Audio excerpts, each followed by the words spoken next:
Мы помним, что ложь – это всегда стресс, и чем выше ставки, тем выше цена раскрытия правды для человека, тем выше стресс.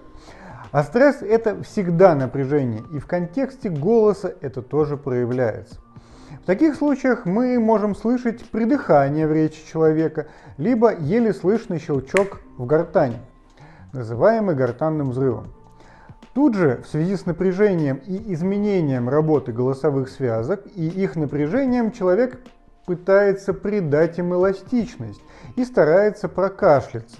Именно поэтому на увеличение числа прокашливаний мы должны тоже обращать внимание, когда говорим на потенциально значимую тему для нашего оппонента.